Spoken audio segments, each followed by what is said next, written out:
As noted in a recent article in the Harvard Health Letter, up to 3/4 of men with cholesterol-narrowed coronary arteries have some degree of erectile dysfunction as well.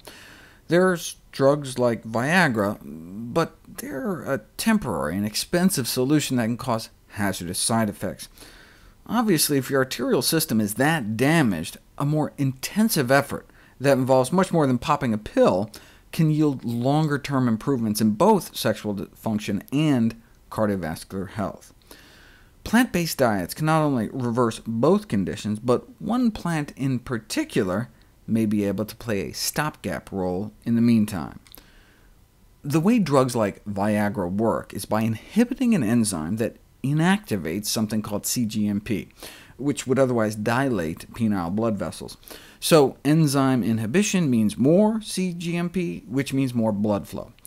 But there's another way to boost cGMP levels, by going to the other side of the equation and stimulating the enzyme that makes it. That's what nitric oxide does. Nitric oxide is made from arginine. Arginine can be produced by citrulline, so I wonder what would happen if you ate more citrulline. Oral citrulline supplementation improves erection hardness in men with mild erectile dysfunction. And where is citrulline found? Watermelon.